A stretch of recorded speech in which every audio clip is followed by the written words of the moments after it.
he tells the story of listening to the rough mixes of Smash, and he was just driving around and around the block outside of his home. And he rung he finally put the key through the door of his home and said to his wife at the time, Maggie, we're going to be rich. Welcome. We are Neil, Luke and Dave. 340-somethings reminiscing on the runners and riders of 90s guitar music. We look at the bands who soundtracked our youth on both sides of the pond and interview some of our heroes from the bands that defined a generation. You'll hear about the good, the bad and the ugly of 90s guitar music. This podcast is Stupid and Contagious. Episode 121, Stupid and Contagious podcast. We've got Ian Winwood on later. He's a music journalist, author. It's really interesting, actually. It's a good one, so stick around for that. But before that, what's everyone been up to? Luke, what's been going on in Japan? In Konnichiwa. Japan, not a lot. Konnichiwa. This is the first weekend I've not worked for a couple of months, so I've allowed myself to do fuck all, man. Just reading, listening to music, watching crap Sit on back, telly. light up a doobie, sit back in it. Just spark up a fat one and just fucking sit back and relax for once. First time in months. Why have you been working on weekends? What do you do? I've just been so busy, so much stuff to do, like research and stuff. Yeah. What's your job? What do you mean? He's a rent boy. What do you do? Well, rent boy is the weekend job. Yeah. I teach and I do Lady research boy. and go to long meetings and stuff. Mm. You know, the book that's finally coming out in like March or April, I had to read that twice this week to like proof it, basically. So I read my own book. Didn't you write the whole thing didn't you twice write through? it? Didn't you write it? Yeah, but you have to check read it through for? for all of like mistakes and stuff. You have to proofread it. It's been proofread by professional proofreaders, and then you have to proofread it yourself. And there were quite a lot of mistakes that I found. I went around Dave's yesterday, and he's putting up some new shelves, and he showed me his old bookshelf as like this is a boring bit. This is an intro to my actual story. And in his other bookshelf is proudly his copy of which I've never seen in the flesh. By DJ Weber. Saw it. Yeah. Did you take a copy and read it? Nah. I told him it would change his life, but he didn't believe me. It might do. No. It might do. Right. Well, I might read it. Think about your place in the universe when you read that book, man. It's good. Yeah. I haven't discounted it. Yeah, the main character's based on you, Neil. All right, okay. Well, maybe I should read it then. Yeah, I can see a lot of Neil in him. Yeah. I read this book, quite good. Heads up to listener John for putting me onto it. A book called Sellout. It's the major label freezing frenzy that swept punk, emo and hardcore 1994 to 2007. It was really good. Yeah. Well, that's quite relevant to today's guest, isn't it? Kind of. It is indeed. Yeah. All of these bands that just kind of, just that initial excitement, right? That rush of getting popular and then deciding what they're going to do, sign or not sign to a major. It was cool. Really good, really interesting stuff. We never had that problem in our band. We didn't have to make those sort of decisions. No. Didn't sign to anyone. No. Fuck them. No. That's what we said. No, you didn't. Yeah, no one You wanted never to sign sold you. out. Never sold. Never Full sold. stop. Yeah. All right. Deaf Olympics finished? Deaf Olympics is done, I think. Haven't heard anything. Yeah. Yeah. That brings me on to how about another you? story, actually. Cool. Yeah. So I went round to see the Blunter brothers last night. One of them was leaving. You remember the band I used to do the sound for? I haven't seen them for a long time, Yes, so I it's do. nice to catch up. So I went round Dave, the main dude's house. It's good, but the keyboardist in Blunter Brothers he's blind. He's been blind. I think he's been blind since birth. He's a really interesting character, amazing musician. But they were telling us about a story after one of the gigs. They ordered him an Uber, and the guy who turned up in the Uber, he had a sign saying, "I'm completely deaf." So he was blind. And the driver See no evil, hear no evil. Yeah, exactly. Yeah, it was a real life version of that. I think he got home eventually. Yeah. That's good. Yeah, no, he's an incredible guy. I don't know, but he's such an interesting guy because he's Vietnamese. His name's Twee, and he's Vietnamese, and he got adopted by an English couple. I can't remember how it came about, but no, he doesn't know how old he is. No one knows how old he is. They can only sort of roughly estimate. Then there's no records of his like birth with Luke. So he got Same with Luke, isn't it? Kind of. I know exactly how old I am, Dave. You just because you don't know how old I am. He got to choose his own birthday and stuff. He's a fascinating guy. Huh. Yeah. But yeah, I just thought that was quite a good story. Yeah, It's interesting. like people that are born on the 29th of February, isn't it? They can choose their own birthday. Yeah. They can't, though, can they? Yeah, they should get to choose whether they want the 28th or the 1st. Oh, do they? What would you go for? I'd have a day extra. First, I think. Really? 28. I'd go early. I'd go early, yeah. Oh, yeah, because then you get your 18th quicker, don't you? Yeah. That's true. Yeah.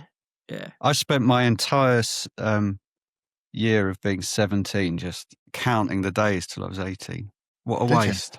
Yeah, it didn't really make much difference in those days. We got served when we were 15, so it didn't really make that much difference, did it? And you already had But your I was always transport. afraid. Yeah, same. Yeah. You just couldn't wait to vote, could you?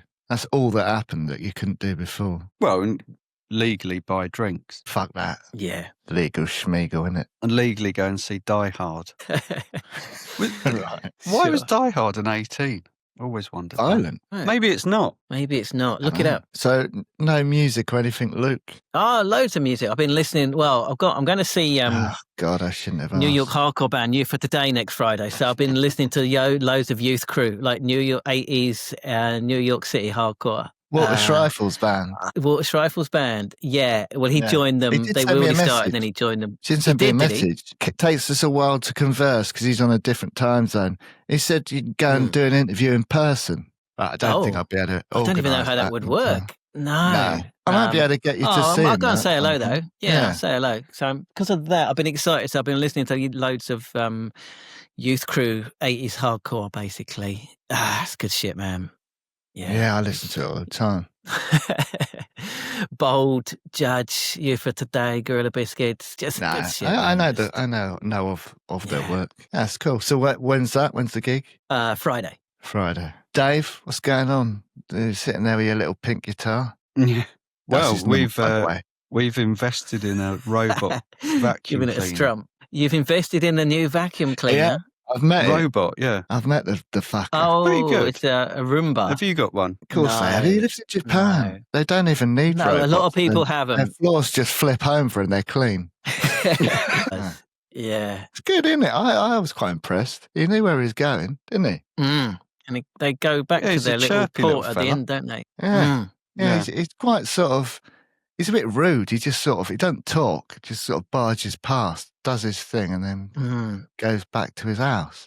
Have you given it a nickname? Well, we're just calling it Bob, but I'm not very happy with that. No, that's not very imaginative. Yeah, it's generic. Yeah. If you're going to change it, you have to do it idea. quick. I know. Yeah. Personal thing, isn't it? Yeah, it is. It really is. Yeah. It's like naming a child. Yeah, you have to work that out yourself in the family, mate. Yeah. The concrete spillage been cleared up. That's all fine now, is it? Yeah, it's all cleared up now. And that's it. That's all you got. Someone spotted a kite the other day. The bird, As in a bird rather than the toy. The bird, yeah. Yeah. Yeah, no one's seen a toy kite since the 80s, I think. I've got one. I haven't flown it for a while. Yeah, but you haven't flown it, have you? No one flies one. Over here on New Year's Day, kids go and fly kites on New Year's Day over here. Poor little bastards having to do that. I might, it's good, man. I might fashion something onto my kite, like a knife, and go and cut all those flags down with my kite. Might be a way of doing it. Sure. Or get a drone. You can use your drone, man. Use your photo drone. I thought about the drone. Put some scissors on the drone. Must be a way of doing it. I've been doing the world. It's so embarrassing. They've all gone back up round here. They've put them up higher so you can't cut them down. It's just drone it up, man. annoying. I'd be a hero, wouldn't I? A villain to a lot, but hero to some. Yeah. What have I been up to, I hear you ask? Well, Shall we move on? Yeah. I haven't been up to much, but I did want to mention a band I've discovered. I'd say a good 90-95% of people who listen to this will probably hate them. There may be someone who likes listening to sort of goth synth rock type bands. and they might like this one. So they're called The Birthday Massacre. They're called. Put them on the playlist. Okay. Give you a Writing it song to down. put on there, actually. Hang on. Put Go on on. Under Your Spell. Ooh. That sounds gothy. You know, yeah, like I say, you probably hate them, but I like them, and been listening to them all week. There you go. Stranger Things, been watching that. I like it. Yeah. I think it's a return to form. Have you been watching it? I have indeed. What do you think? I think it's great, but I think, they never went off form. I think it's Well, all I think the good. last series dragged on a little bit, didn't it? But yeah, no, I think it's good. All for it. Yeah. Oh, yeah. I finished the episode 4 last night. So Same. yeah, it's good, isn't it, at the end? Yeah, that's good. No, Dave hasn't watched it. Should we tell him what happens? Yeah. Right. So I've watched one of them. I can't do that. I don't know you do. I don't know you just watch one and then stop. I usually do because I've had a lazy weekend. Is the only reason why I've watched all of them. Usually I wouldn't. I do find it quite boring, to be honest. I don't agree. Disagree. No, you're wrong Why on did that, they Dave. climb up that tower? That's because they were racing each other, trying to get the girl's attention, weren't they? Turn it on. To turn it Because on. the thing had gone down. The radio transmission. Yeah. Yeah, But they you were have to also just pay attention. You'll know the answer. They're also Well, I mean, I knew that. It's competing just for the like girl, watching a weren't they? computer Age-old game. story. It's like watching a computer game. Nothing like watching a computer game. It's like watching someone Well, else these play days, a computer game. It's not. That's It's what like watching a TV show with amazing CGI. I couldn't do what they did. I couldn't. I've got vertigo. I wouldn't have stood a chance. I'd have lost the girl. Oh, have you Same with watched your that peanut film where allergy. two girls climb up one of those towers? Yeah, it's good, isn't it? Makes you feel Yes, sick. fuck. That's brilliant. Yeah. Love that. I hate it. Oh, it makes man. me feel weird. That was good. I couldn't do it. I think I'd Imagine just watching jump that off. on an IMAX. Oh, God. Yeah. Anyway, is that it? I reckon. All right. So let's get into this week's interview with Ian Winwood, shall we? Yes. All right. So if you are watching this, then please do give it a thumbs up, subscribe to the channel, and get involved in the comments. One of our videos not gone viral, but the interview we did with Chris Helm's got loads of views this week for some reason. I don't know why, but it's somewhere that's taken off, which is good. That's what happens, isn't it? Oh, Yeah, brilliant. something triggered it. But yeah, That was years ago. I know that's what happens, isn't it? It's just He hasn't how it died, has he? works. Hope not. Maybe it was like Manny dying and then John Squire and then the Seahorses and people kind of got possibly. through that. Maybe. I don't know. Who knows? But yeah, anyway, we got quite a few new followers this week, so welcome if you're new. If you're listening, then please do rate and review it and share it with your friends. And remember, I forgot to mention this the last couple of weeks, you can sponsor the podcast. Send us an email, stupidandcontagiousPodcast@gmail.com if you want to advertise gigs, all that sort of thing. Merch sellers, just a person, want to put out dedication to someone. If you're a band, want us to review your single, Luke will give it a review or album or whatever. Give you an honest review, but he will give you a review. Oh, Yeah. Sponsor the podcast, stupidandcontagiousPodcast@gmail.com. Merch. We've got merch, haven't we? Got mugs. Go and get yourself a Stupid and Contagious mug. So you can listen to the podcast drinking out the same mug that I do, if you want to do Imagine that. Imagine that, living the Oh, dream. that sounds gross. Yeah. Not the exact same mug, Dave. It's the same design, but it's a different. Yeah, it's a copy. different Right. actual. Yeah. Okay. Yeah. And t-shirts. You can go and buy our Stupid and Contagious t-shirts, our generic indie tees. So if you go to our shop, you can go and buy one of those. Remember, if you got 2 t-shirts, you get a £5 off. So you can get his and hers t-shirt for Christmas. Why do you One say of the- remember? You've never announced that before. I Or a have. hers and we're not discriminating. Or a his and his and her, or a Yeah. her and his. Yeah. That's all the Yeah. denominations, I think. Wow. Yeah. We're missing out the non-binary, but we apologise for that.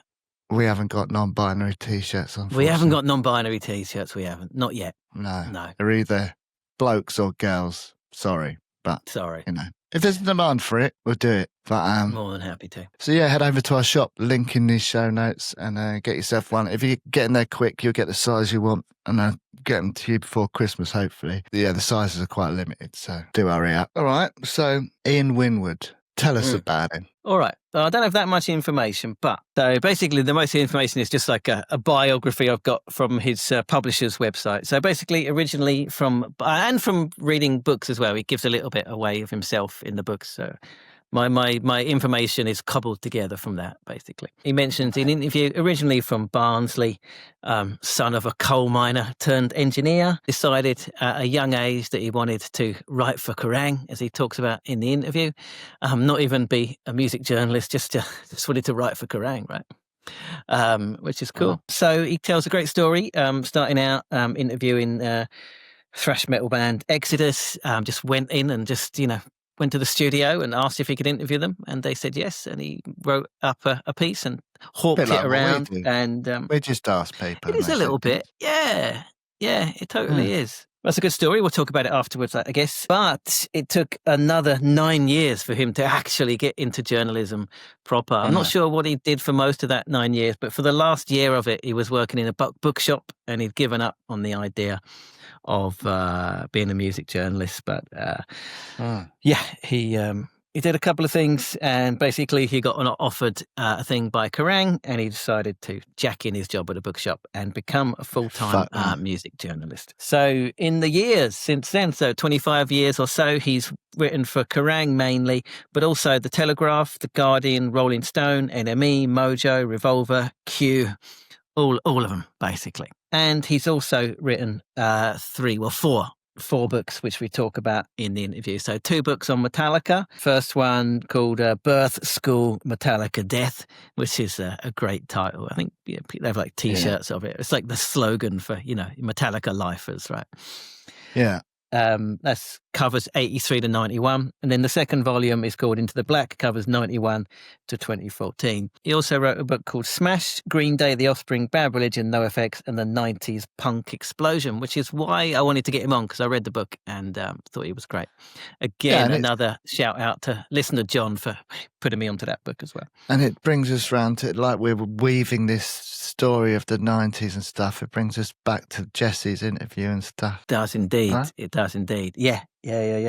I'm glad that we're getting to tell this side of the story, because it's a big part of the 90s, wasn't it? It was. Especially like people, American punk. Yeah. Yeah. People sort of think of 90s grunge and stuff, and they forget that there's the other half of the 90s that had this huge punk scene in America, right? Yeah. Exactly. And then his most recent book, which just come out, I think like this week or last week, called Bodies, Life and Death in Music. And he talks about it a lot at the end of the interview, so I won't go into it. But it's basically how, the industry encourages kind of extreme and very dangerous behavior, basically. But he talks about it really well in the interview, so we'll talk about that at the end. So that's him, basically. Yeah. He's interviewed, everyone over the years. He talks about it, 9 Inch Nails, Beastie Boys. He's in, you name it, he's interviewed them. And he lives in Camden. He's got a cat, which interrupts him at one point.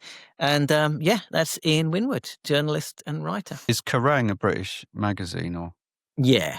I always thought it was American before. You thought wrong. Yeah, I guess so. You thought wrong. And again, we'll talk about it after, but the way he positioned it kind of between NME and like Metal Hammer, that's kind of an in-between thing, but we can talk about it after. Well, I wanted to talk about that after, and now you've spoken about it. You can still talk about it. Let's talk about it now. No, let's just listen to the interview and talk about it after. Here's Ian Winwood. Enjoy. We both put our glasses on at the same time. Like 2 runnies. Yeah, it's good night for me. Yeah, it's good night from him. Ian, thanks for coming on the podcast. You told me you're in Camden Town. How long have you been located there? I've been, excuse me, Luke. Hello, by the way. Hello to all your listeners. It's a pleasure to be your guest today.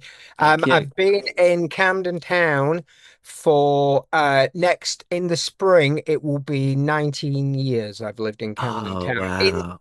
In this very flat, which, if anyone knows the area, is I couldn't quite get to the underworld and the electric ballroom without drawing breath from my front door, but it would be pretty close. I would collapse about halfway to both of them.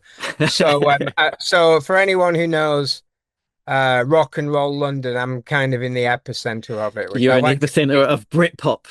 I like to think it's yes, historically.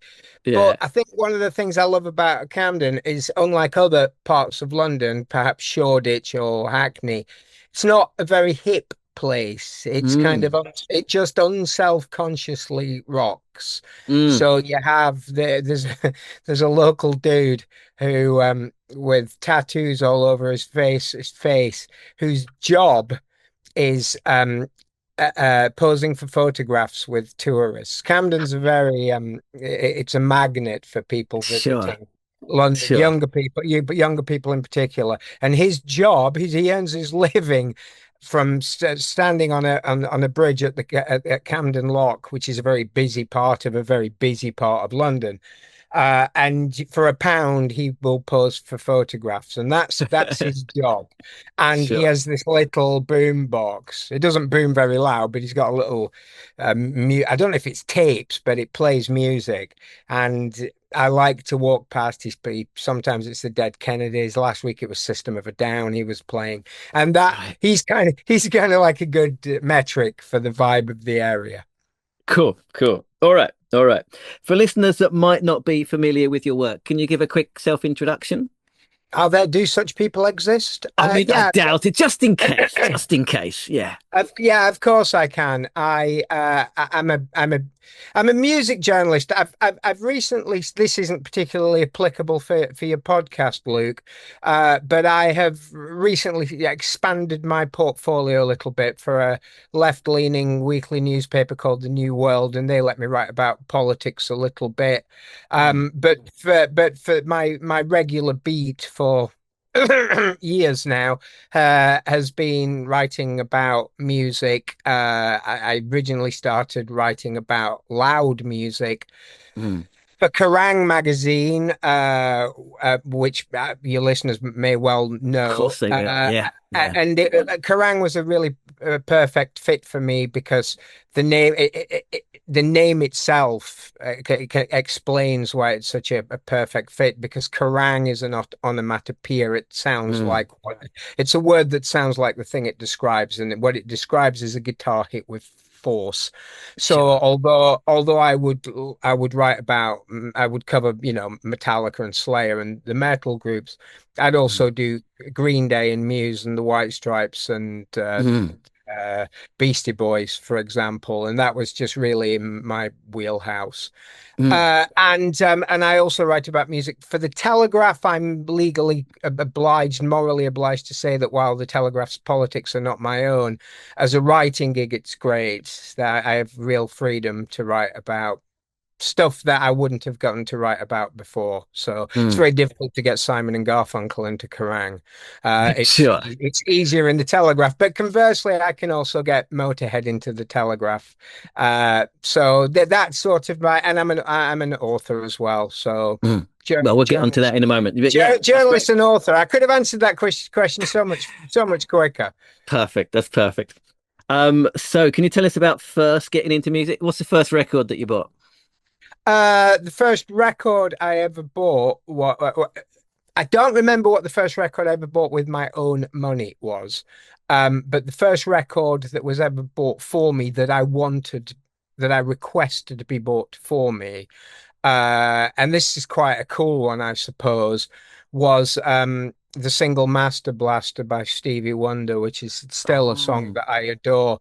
And I remember getting it home to the family bungalow in Barnsley, my hometown in the People's Republic of South Yorkshire, and reading the writing in the middle of the disc while holding it in front of the fire, and it duly warped and melted.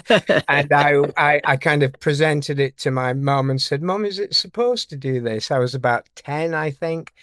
And she said, no, darling, it's not. I knew. She told me what deep down I already knew. And God bless her, she drove us back down to Woolworths and we got a second copy that I did not. Oh, wow. Sure. Just in case your listeners think I'm impossibly cool, the first album that was ever bought for me at my request was Barry Manilow's Greatest Hits. So that does take the edge for a little bit. So although the fact that Mandy being one of the world's great monster ballads, that is a hill I'm willing to die on. Sure. How about first concert? First concert, again, not particular. I'm doing a very music journalist thing here. I'm worried about what the listeners might think and whether they'll think I'm cool or not. Yeah. Which for a man of my age is frankly not just ridiculous, it's risible, it's pathetic. But my first concert on the either the 14th or the 16th of December 1985 was with my mum, was Dire Straits at the Birmingham NEC. Now this is on the Brothers in Arms tour. Yeah, I was going to say it must have been Brothers in Arms, 1985. The album that went supernova. I think perhaps the the seed of music journalism, or the music journalist's mentality, is part of my DNA, because even as a 14-year-old, although I recognize that Brothers in Arms was a remarkable album, the records I actually preferred were the two that preceded it, Love Over Gold and Making Movies, which are kind of, Making Movies is kind of almost like an art rock record. It's almost like a Talking Heads record. And Love Over Gold has only 5 songs in it, one of which is 14 minutes. So I liked them before they became kind of a singles band, you know? So I was already there. But I'm then on about to say that my second concert was AC/DC. Okay, there we go. There we go. There we go. So, how do you translate being a teenage metalhead into becoming a music journalist? I don't know if I was entirely a metalhead. I think, again, just to refer back to the answer I gave 3/4 of an hour ago. Yeah. I mean, I like all kinds of music. I don't, especially particularly if you're writing about music, but anyone really. I think it's wise to cast your net as widely as possible. But my kind of factory settings wasn't really metal. I was never particularly much of a metal head, although again I liked plenty of the bands, but the bands I tended to like had at least some strain of punk in their DNA. So I liked, kind of Metallica and Slayer, but I also liked Bad Religion and other US punk bands. I've forgotten what the original question was, Luke. So shall I just keep talking? Just keep talking. It's good. It's all good. Yeah. Well, how are you going to music journal? How you translated kind of being when I was 14, my mum said to me, "What would you like to do? Have you ever thought about what you'd like to do when you grow up?" Which actually hasn't yet happened. But and I said, as a matter of fact, Mum, I have. I'd like to write for Kerrang. Wow. Not I'd like to be a music journalist. I don't think I'd ever paired those words together. Sure. I'd like to write for Kerrang, and instead of saying "don't be ridiculous," she said, and these are probably the most important words that have ever been spoken to me, or among the most important. She said, "Well, someone does those jobs. I don't see why it shouldn't be you." And that kind of gave me a green light to follow this frankly ridiculous path. And it's totally true, right? Someone's got to do it, right? And you wouldn't believe some of the idiots that do this job. So I guess she was really doing the field of music journalism a great favor by having someone of my intellect and capabilities enter that field. That's how I like to think of it. So how did you make it happen? What was the first thing that you wrote? The first thing that I wrote was something for a horror movie fanzine. But I don't know if there's ever your listeners or you yourself, Luke. I don't know if there's ever been anything happen in your life when you were a younger person, when you wore a younger man's clothes, that you look back on and think, I actually can't believe I did that. But I came to London, which was essential at the time. It's less so now. It's much less so now. And I discovered in Kerrang that a San Franciscan thrash metal band by the name of Exodus. Oh, Exodus, great stuff. Right, the one with the babies on the cover. That's Bonded by Blood. Bonded by Blood. Yeah, I love that. Yeah. Now, Exodus, they're not necessarily the world's greatest songwriters, but they are among the world's greatest riff writers, I would say. For listeners that might not know them, they're part of the Bay Area thrash metal scene, notable because their original lead guitarist was Kirk Hammett, who was then, of course, poached by Metallica. Their guitarist Gary Holt also has deputized as in Slayer, following the illness of Jeff Hanneman and then his death. And the Kerrang, and this little news item in Kerrang said, oh, they're in town. Exodus are in town at Battery Studios, and they're recording an album. The album was became Force of Habit. And I don't know how I did this before the internet, but I discovered where Battery Studios was. A very famous studio, I later learned. And one frigid January morning, I traipsed down over there. It's in furthest northwest London, I think. I don't think I've been back to that area. And at 9 o'clock in the morning, and I went into the reception and stated my case that I was trying to break into music journalism. I learned a very important lesson that day, which is that professional musicians don't start work at 9 o'clock in the morning. And I was, and there were many fortunate things that happened that day. One of which was, instead of sending me away with a flea in my ear, the two receptionists treated me with kindness and said, come back in an hour or so. That's usually when they arrive.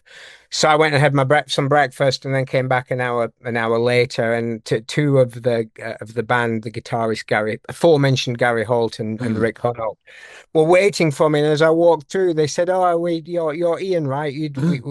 And they gave me an hour of their time. That's and incredible. then I went back to my digs in furthest suburban North London, which is where I started, where first planted my flag in the city, in Southgate. And on a little electronic typewriter that my mum had bought me, I wrote up the interview, transcribed the interview, wrote it up.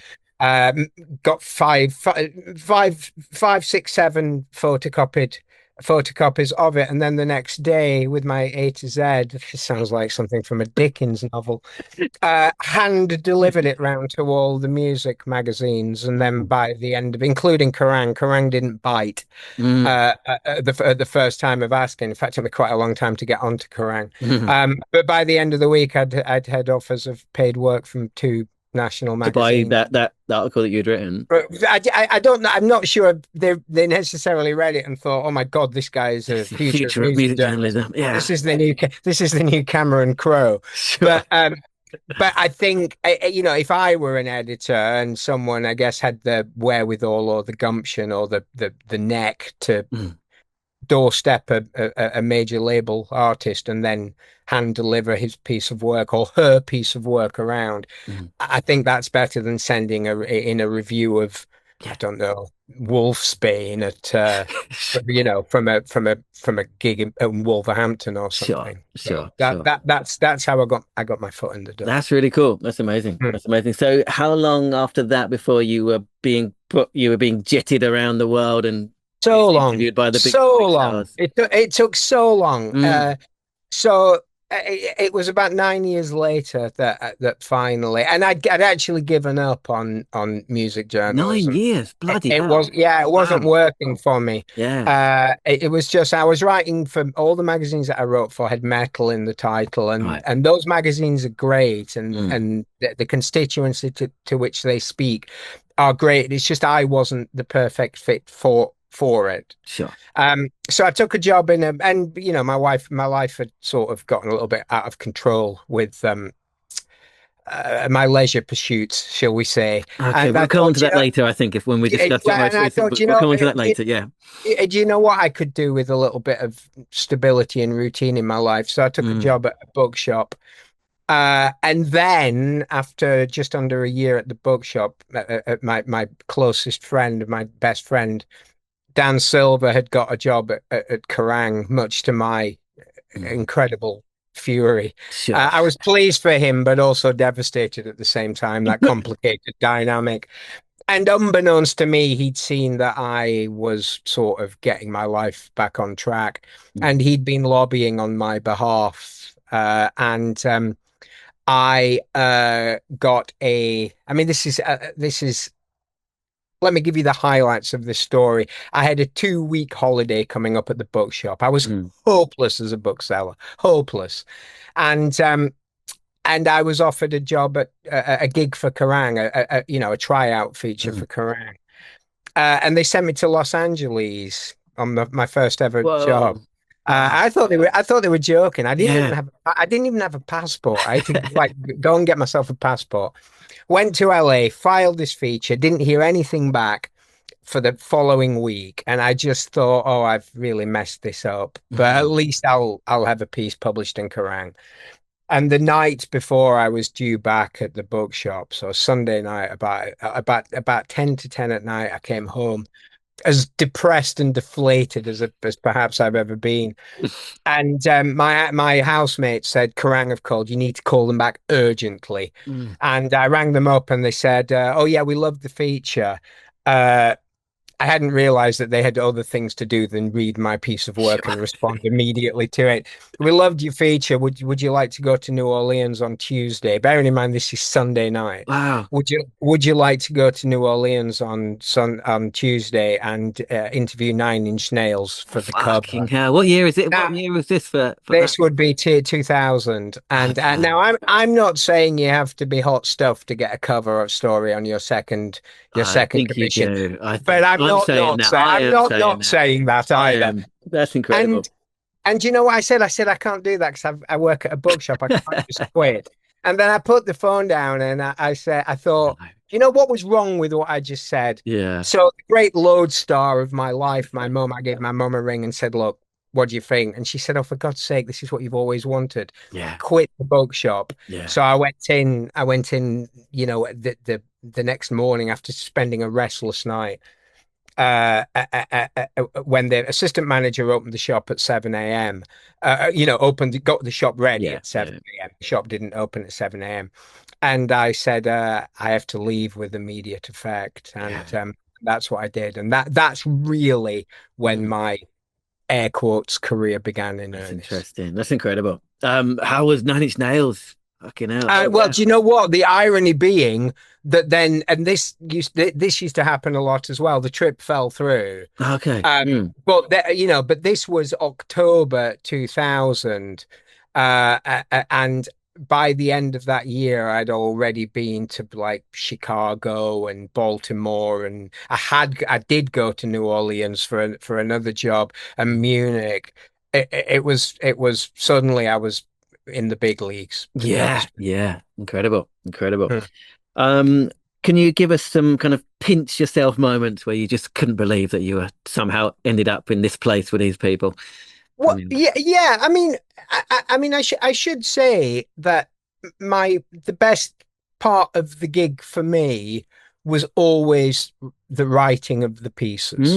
It was that was always what I wanted to do. I didn't want to be friends with the bands. That's not my job. I wanted to be an envoy for the reader. But that being said, there are so many just lovely things that have happened. Give us a couple. Well, I remember interviewing the Beastie Boys in New York. The Beastie Boys were a huge deal to me because I was in a rare example of me getting something right very at the starting point of something. I bought their second full album, Paul's Boutique. Excuse me, I have a cat meowing at me. Paul's Boutique on the day it came out in 1989, and would implore upon anyone who would listen, and many people that didn't want to listen, that this album was just a masterpiece. And at that time, it was like saying to people, you have to check out the new album by the Wombles or Milli Vanilli. Their stock was so low. But I went to New York. I went to New York to interview them for the album for the Five Boroughs, and just then it had been 5 years since they'd last done anything. And I said, "What have you been up to?" Just to get the ball rolling, and they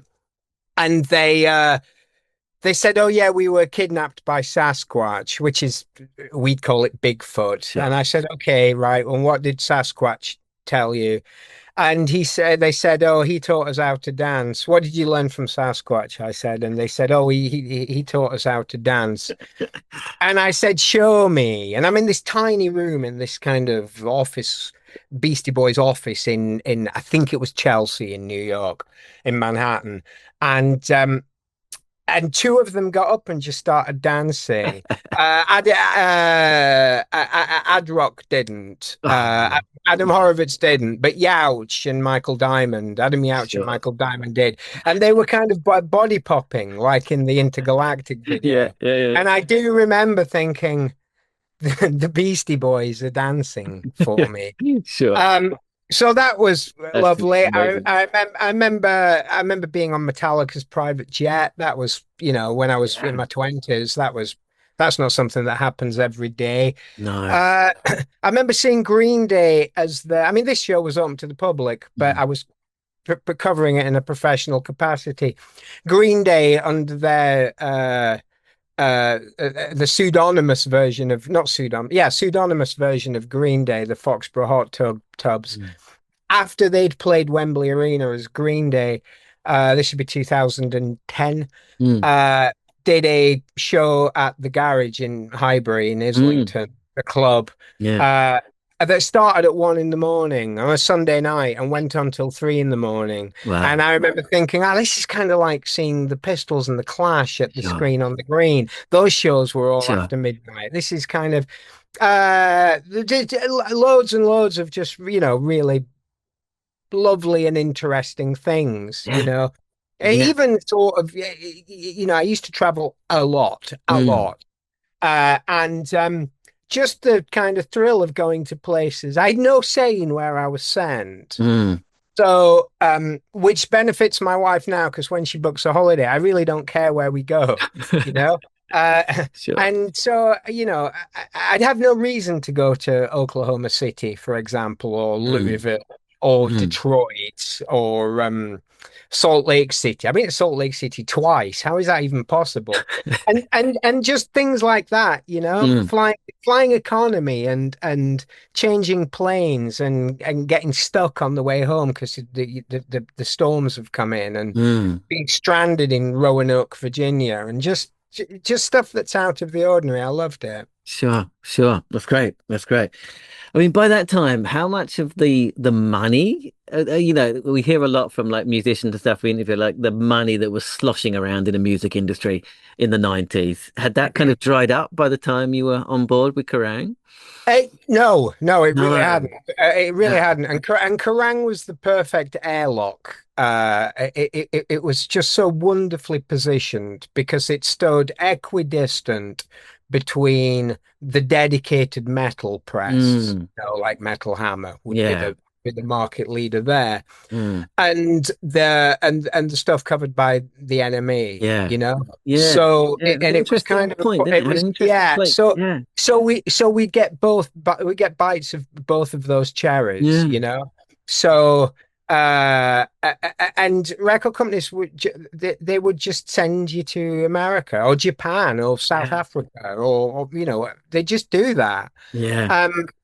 So no, it hadn't. I think if you were to look at it in economic terms, 2006 seems to have been the year. Oh, really? Yeah, that was, and the last great rock blockbuster in terms of physical copies sold was American Idiot, which sold 14 million copies. That's a Green Day album. I'm sure your listeners know. That's another little thing. I was the first person in the world not in the Green Day camp to hear American Idiot. I didn't hear all of it. But I heard, because it wasn't finished, but I heard the first half and and a couple of songs from the second half, including what did you think?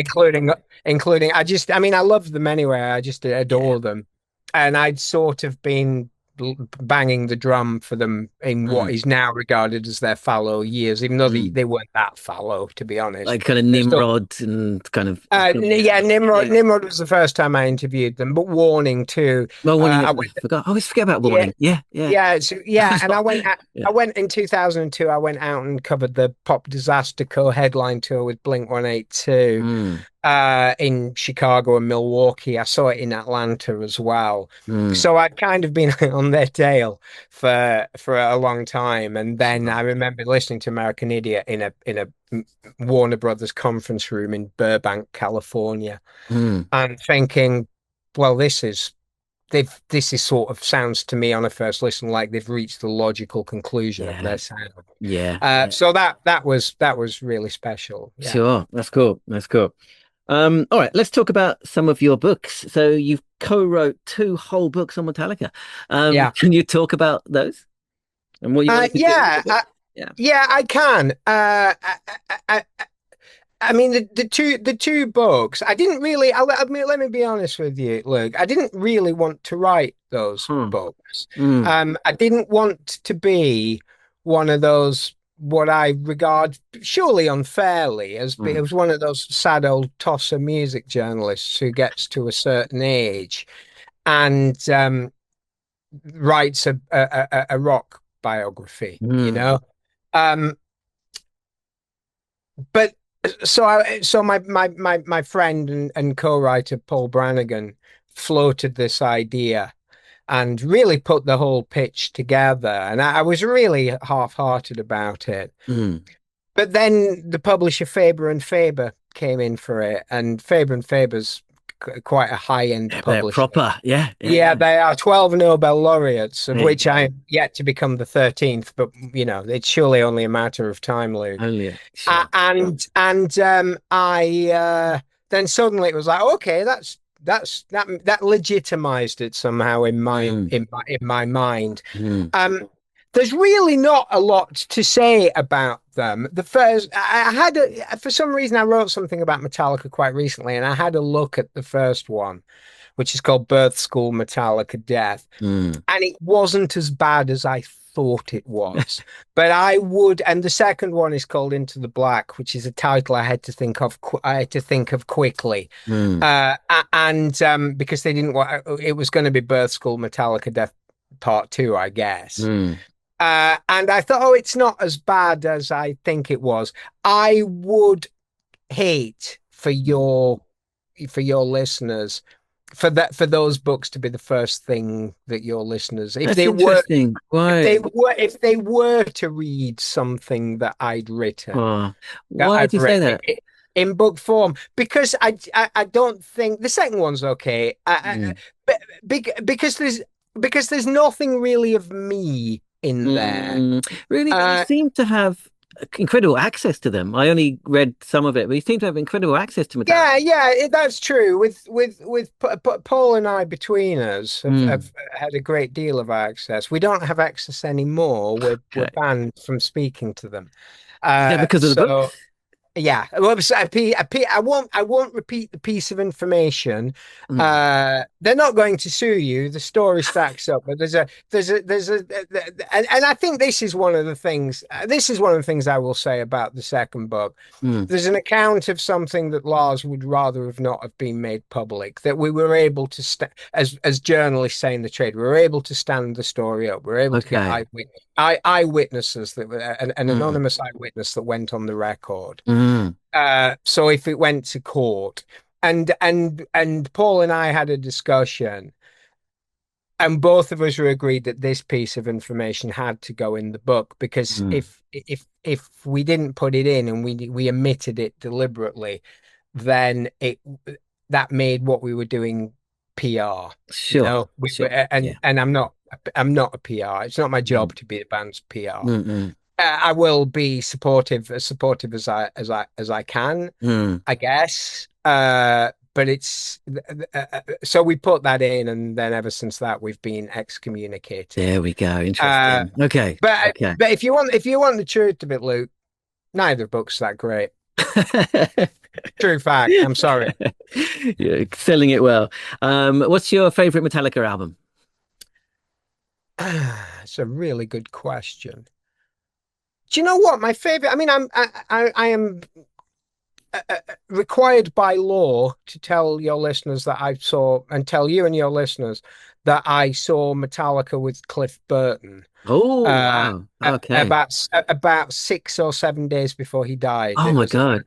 The concert I attended was the Metallica and Anthrax at the Hammersmith Odeon, as then was, on 21st of September 1986. So I had bought Master of Puppets. I bought Master of Puppets on the day it came out. I think it's the Black Album. Interesting. I know that's some a heretical thing to say Yeah. for particularly for a Metallica fan that didn't arrive Yeah. on their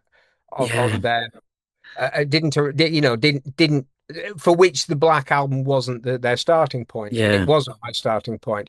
It's the Black Album. I think they Interesting. sort of what they achieved with that. Mm. It just really grinds my gears when people say, "Oh, they sold out on that." It drives me crazy when people say they sold out on that album. Mm. Metallica dragged the mainstream in their direction at least as much, and I would argue more than they stepped towards the mainstream. Yeah. And in its ability to uh, attract the largest audience that was possible, by a distance of galaxies, Yeah. more listeners than any other metal album had achieved before. uh in managing to do that and retaining the kind of weirdness and otherness, that's a better word, Mm. of Metallica, the kind of uniqueness of Metallica. Mm. I don't think that the album deserves receives the credit it deserves I agree. Well, I'm for having achieved that. maybe 2 or 3 years younger than you, maybe. That was my starting point, but I was like Right. 14, 15 when it came out, and that was and it was incredible. And Yeah. if you listen, Luke, to the subsequent live album, live, I don't know what you swear policy on Yeah, swear. we it's mandatory. It's mandatory. Okay, I'll go dry. I didn't know. Yes, Live Shit Binge and Purge, the live CD from that, where they're on songs like Battery and Whiplash. This is effectively, there's a very strong case to me that this was the most popular band in the world at that time. Sure. And they sound like lunatics. They sound like lunatics. You two don't sound like that. No. So I think the achievement in sort of making the mainstream heavier and weirder and aiming for a denominator that was higher than it had been before, I think that it makes the Black Album the statement record. Okay. All right. Cool. All right. Let's talk about Smash, the US punk explosion, which I have read. Can you just give a quick outline to our listeners, and why did you want to tell this story? Why did you think it needed to be told? I'm drawn, Luke, to Smash I will go to bat for. I'm drawn to underdog bands.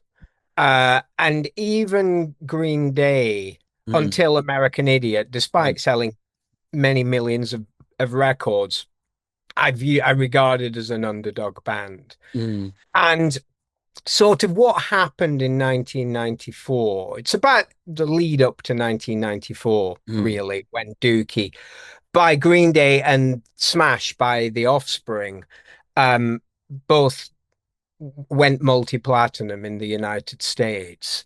And it's worth remembering, I think, that in the US, domestic punk rock groups did not really sell records. The Ramones didn't sell records. None of the bands that were signed to major labels, Husker Du didn't sell records. The Replacement, X, as fine as those bands are, or sometimes are, they didn't set the cash registers ringing, really, to a degree, any significant degree, and certainly no higher degree than they would have done on an independent label. And I, as a young 20-something, I saw this happen. And I was aware that the music press in particular, with the exception of Kerrang, the music press in particular had sort of exhausted itself in the wake of Nirvana, in that period from the release of Nevermind to the death by suicide of Kurt Cobain. It had exhausted itself excavating the alternative movement, Mm. the grunge, of which of course grunge was a part. I always hate that description. You know, they tired themselves out eulogizing Metallica Mm. and heaping opprobrium on Pearl Jam, which seems ridiculous now. Mm. And working out Yeah, which Pearl bands. Jam did get a lot of shit, didn't they? Oh, I they don't got know loads of why. stick, Yeah. and many a fine, good old rock and roll band Yeah.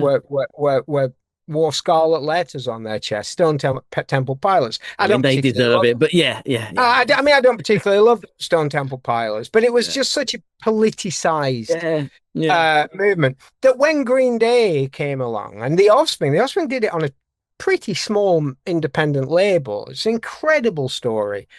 Uh, the music press kind of just didn't really do much more than ruffle the hair of these young punks Hmm. and say, "Oh, well done, what you're doing is cute." And I just thought, well, I'm not sure this story has really attracted the attention it deserves. You Mm. know, in 1993, the band Bad Religion, who were the kind of scene leaders, uh, you know, they on a headlined a concert with Green Day on the bill, actually, at the Hollywood Palladium, which is, for more than 4,000 people. And yet the major labels weren't really paying it any attention at all. In fact, Green Day only signed to Warner Brothers. It was just an accident that they signed to Warner Brothers Mm. when an A&R man listened to a demo tape out of a sense of duty that the manager of another band that he was producing, a band called the Muffs, that was the only reason. They weren't on any radar at all. Mm. And I just thought, oh, I don't think that this story's really been told. So Mm. I decided to tell it. Mm. I look back on the book very fondly. I'm not sure subjectively, I'm not sure it's as well written. Certainly, it's not as well written as if I were to do it now. Um, but I was very proud of it, Mm. and kind of no one cared. No one cared.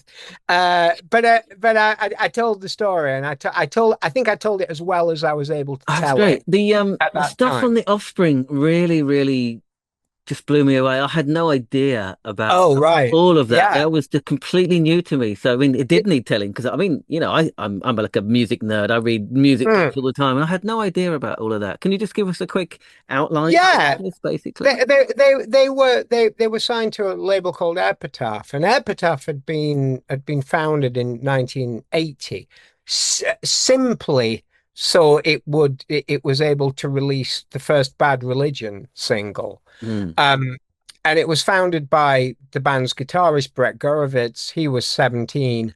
Uh, the rest of the band were 15. And it was just this little semi-dormant.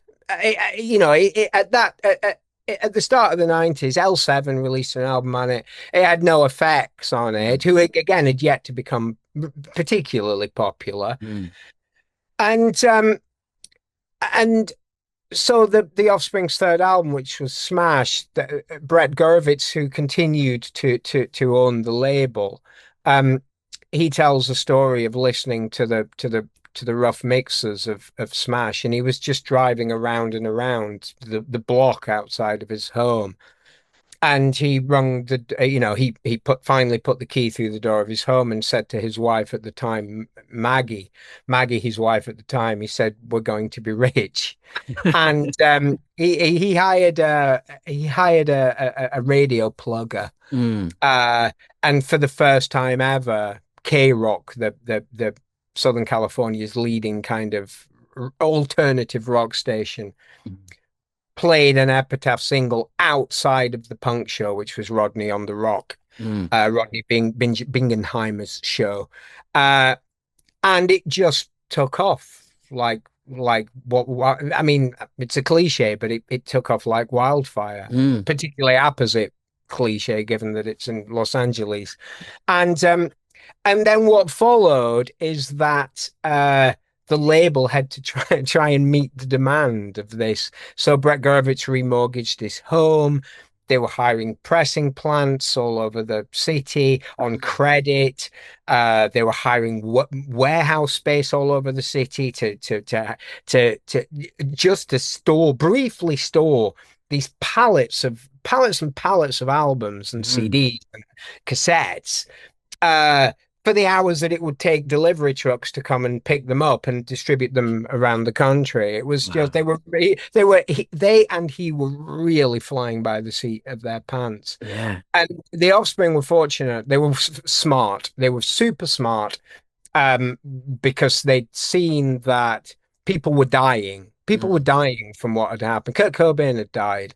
This wasn't safe. Music wasn't safe, which will lead us on to my next book, actually. Music wasn't safe. So if you look at the music videos they made, you can barely see them in it. They did almost no press. And that was deliberate, right?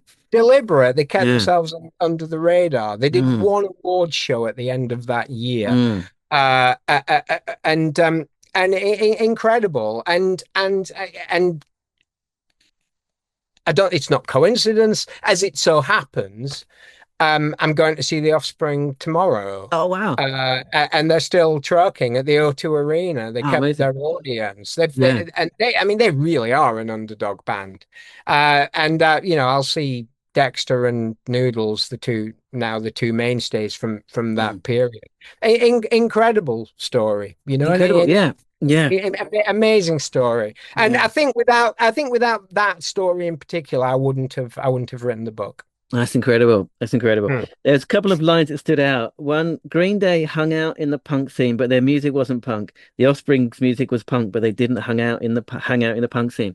That's I think one of the interviewees said that. I was going to say that's not me that said that. It's a really interesting observation, right? It's complete bollocks, though. You think Green Day are punk? Oh, absolutely, they're punk. Absolutely. I mean, we could get into the semantics of what is punk and what is punk, what is punk rock. Sure. But I mean, Green Day's heritage is their credentials are impeccable. Yeah. Gilman Street, the Berkeley Punk Club, they're effectively the house band there. They toured Europe for 3 months in conditions so squalid, in a van in conditions so squalid that Billy Joe contracted body lice and had to shave every hair off his body. I mean, you don't really earn your dues. You don't get more punk than that. All right. Yeah. But I would simply say this: if you want to say that Duke is not a punk rock album, by all means, knock yourself out. But you then also have to say that the Ramones' first album, or Rocket to Russia by the Ramones, they're not punk rock albums either. And what kind of lunatic would attempt to prosecute that argument? I'm just not having it, Luke. Yeah, that's fair. What do you think of like younger bands like Turnstile that are coming through now? Do you think they would have been possible without this kind of explosion in the 90s? Funnily enough, I reviewed Turnstile last week. Okay. And they played up at Ali Pali, as it's colloquially known, Alexander Palace, which is a venue. It's only a few miles away, but in terms of its accessibility, it might as well be on Mars. It's just such a pain in the ass to get to. I'm inviting your listeners to appreciate the lengths that I go to go to concerts. There isn't a tube station nearby. Has anyone ever suffered so? And they played to 10,000 people in a full house. Wow.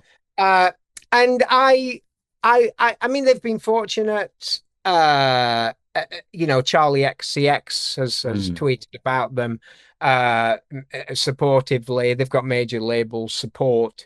But I looked at the audience. I think it's worth saying that in 1994, that when all this punk rock stuff, to varying degrees, went overground, and Rancid had a platinum record, Bad Religion, who were always a weird fit for the mainstream. Bad Religion went gold, NoFX went gold. So it wasn't just Green Day and the Offspring. I was delighted for these bands. I wasn't, and Social Distortion did well. I watched that Another State of Mind documentary last night. That's a punk rock movie. That was punk rock, man. Imagine incredible documentary. That was amazing. It's really good. Yeah. And I was delighted for them. I was never one of these people that thought, oh my God, my little scene's suddenly popular. I was really, really pleased for them. And similarly, my, bountiful generosity of spirit Yes. extended to watching Turnstile and their audience. Mm. And their audience, as far as I could tell, it wasn't a punk rock crowd, Mm. but I have yet to internally find a satisfactory answer Mm. as to why it's happened for them in a way that it hasn't for the Bronx. Say Right. Yeah. Yeah. Sure. Sure. they're definitely in the ballpark of the Mm. Bronx. I mean, some of the stuff's very poppy, but some Mm. of the stuff sounds like Dag Nasty Sure. or even the Bad Brains. Mm. It's really proper, but not just punk rock, but hardcore punk rock. Mm. And the answer to your question, because I've no idea what Yeah. distinguishes them, why they've been the ones to break through to the mainstream. But Mm. I've no doubt musically that they deserve it, and I'm delighted for them. And I'm delighted that people, again, like with Metallica, distorting the mainstream, Mm. moving the Overton Green window. Day did it as well. They pulled everyone with them, right? They didn't change. Yeah, although Green Day's music was always accessible. Yeah. Yeah. There was Exactly. Yeah. it was immediately accessible. Yeah. It was a sugar rush, and I mean that as a compliment. Mm. Mm. In the way that the Ramones were a sugar rush. One of the things that the qualities of a band that does tend to keep them out of the mainstream is playing at 100 miles an hour. Mm. And there are moments, more than a few moments, when Turnstile are playing at 100 miles an hour, and Mm. that's new. That's new for that to Mm. I be, guess, but they don't do it all the time. no, they don't do Their it all the older time. albums do that. Yeah. No, but they do it. They Mm. do Yeah. it.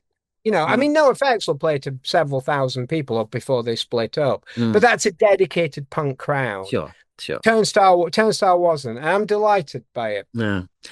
Speaking of reviews, I meant to ask you earlier, have you ever gotten in trouble with a band for writing a bad review? Oh, loads of times. Yeah, loads of times. I'm less thuggish now than I used to Okay. be. Could Uh, give us one example? yeah, I wrote Nickelback sent me funeral flowers after Lily's funeral flowers after I'd written insulting things about them. Uh, Sure. and then Chad Kroger, their singer, challenged me to a boxing match Oh, would you do it? for charity, which I accept. I accepted the challenge, and Yeah. then thankfully it went away. Sure. But I thought, Sure. so there was that, David. I mean, I'm very proud of the enemies I've made. I've made all the right ones. Yeah. David Drakeman from Disturbed. Oh God. This is a direct quote. Said he would beat me within an inch of my life and then gladly serve the prison sentence. What did you say? What did you say about him to I interviewed them in Pensacola in Florida again in that first little throw of Kerrang Mm.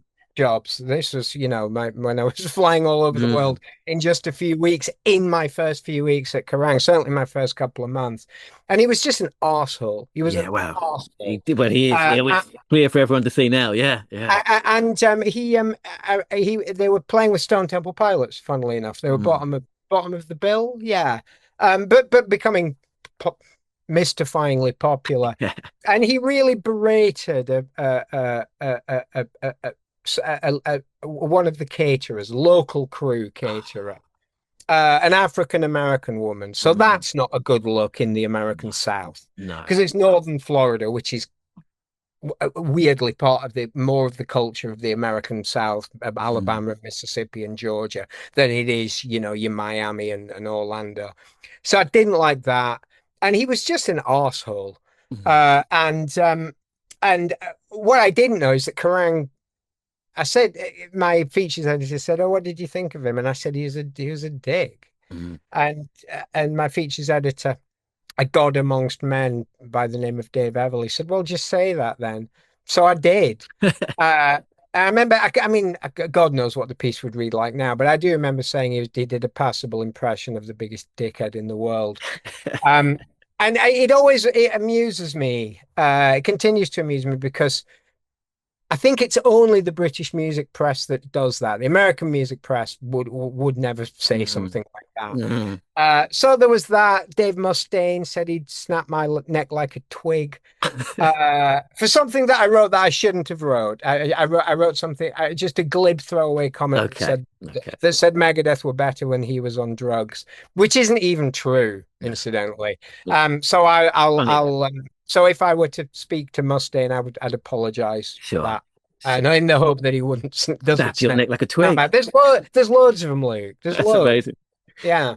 All right, let's finally get on to your most recent book, Bodies, Life and Death in Music. It's a really, really interesting premise for a book. And I've read the first chapter. Can you explain the main focus of the book, basically?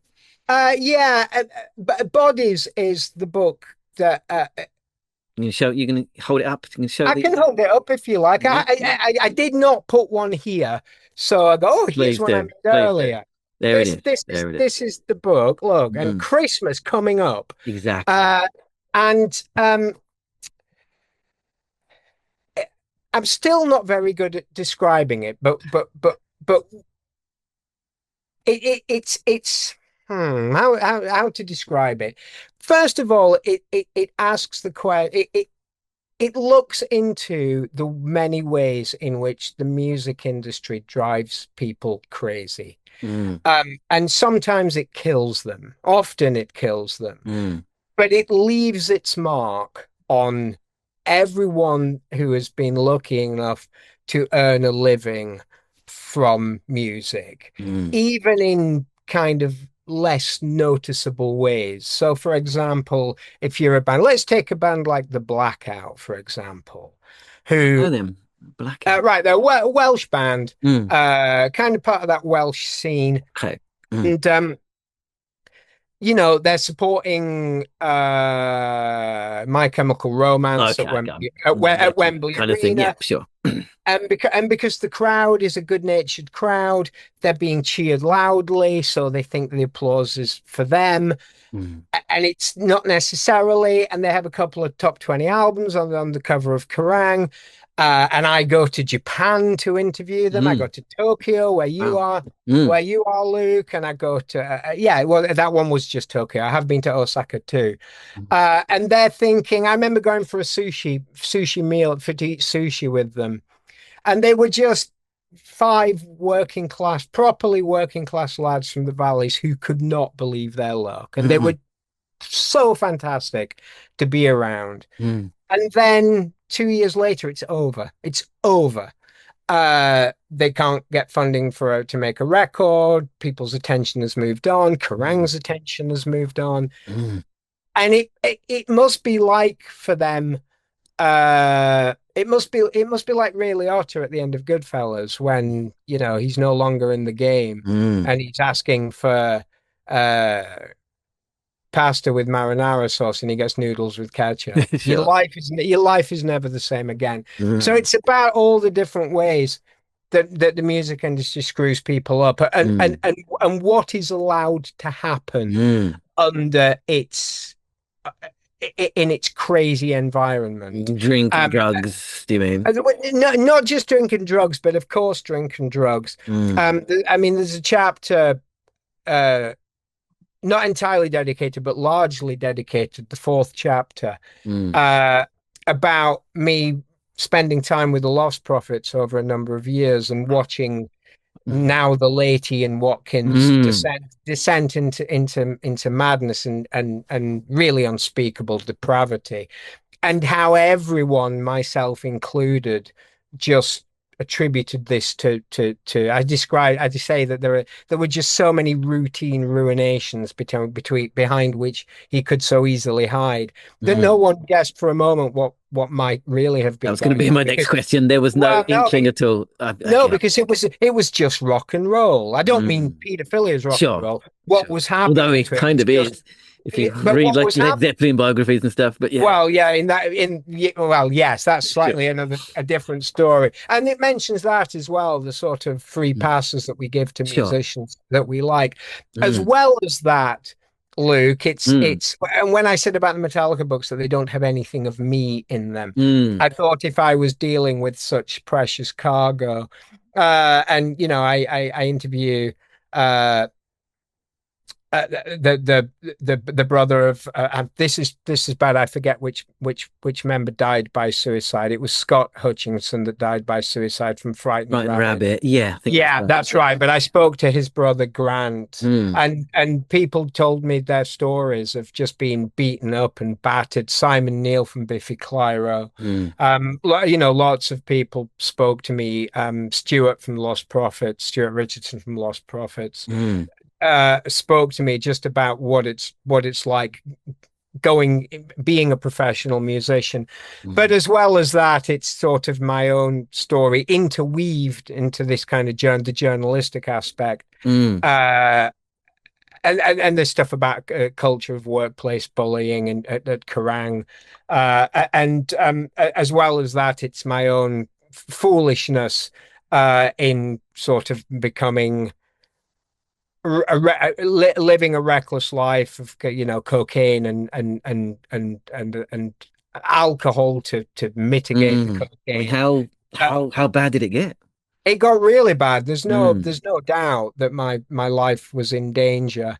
mm, No doubt about that at all. And the tailspin that I went into, which if not exactly the result of I didn't work in the music business. I worked in the publishing business, mm, but I lived in rock and roll circles, mm, and how for the longest time my behavior was sort of just excused as rock and roll. mm. It was rock and roll. In fact, it was almost commendable what I was Yeah, getting up to yeah. until it became so um noticeable and out of control that I even managed to panic the music industry, which is kind of going some, to be honest with you. Mm, And I think the reason that I'm proud of it as a technical achievement because it was an absolute nightmare to write, a cunt of a book to write, I sure. should say, because I didn't have the technical skills to translate what I had in my head onto the page, and it was like Mm, building a plane while you were while you were flying across the ocean. mm, Uh, but it was important to me telling stories of people at their lowest moments and people who had mm, really shared with me what was precious cargo to them, mm. that I risked something that mattered about myself Sure, as well. sure, sure. Well, it's quite a responsibility, though, isn't it? Telling those sensitive stories, that's quite a responsibility to tell it in a way that doesn't sensationalize or, romanticize it, Yeah, and some of this is on the reader as well. It's on the default setting of Mm, the music mm, press, which is mm, why I think it's important that this stuff, or notable that this stuff is in a book, because mm, you don't have to adhere to these factory settings.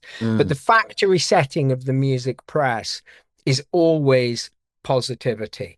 It can write about a band going through a terrible, terrible time, but check it out. It's always invariably on the last album. We were having a terrible time. Mm. Now we're great. We're ready to Right, so go. they're It's telling that always narrative, positive. sure. And what musicians do not have, and what I tried to give them, I think successfully, if I'm being honest, they do not have a voice to prosecute what are legitimate concerns Mm, about working conditions, mm, about being exploited, because mm, they worry. Well, for a couple of reasons. One of the reasons is that they've dreamt about doing this of their lives. mm, And now that they're finally doing it, it's incredibly difficult for them to admit to themselves that this is not only is this not what they expected, but it's not what they wanted, or at mm, least large parts of it aren't. Being on mm, stage usually mm, is, but large parts of it aren't. mm. And they also worry about how they sound to others, quote unquote, complaining by complaining, Right. Yeah, yeah, air yeah. quotes, Right. because, and they use this phrase all the time. People that they know and people in their audience have what they call proper jobs. Yeah. And the fact that they don't regard themselves as having proper jobs makes them weak and it makes them exploitable. They do have proper jobs. What they Mm. don't have is normal jobs. Mm. And they are, it's not a fair fight. They are exploitable and they are being exploited. Mm. And in some instances, it's killing them. I mean, leaving aside, I spoke to a psychologist and Mm. she said, gave me a quote that has been rattling around in my head ever since the words left her mouth. A vulnerable mind, a creative mind is a vulnerable mind.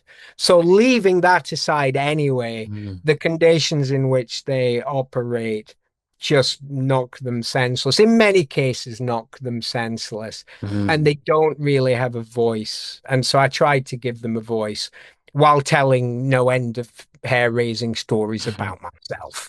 Okay, well, without kind of sensationalizing or glorifying anything, what's the kind of the wildest rock and roll anecdote that you have? Is there any where you just like this is just too much? You're looking back on it, this is like ridiculous.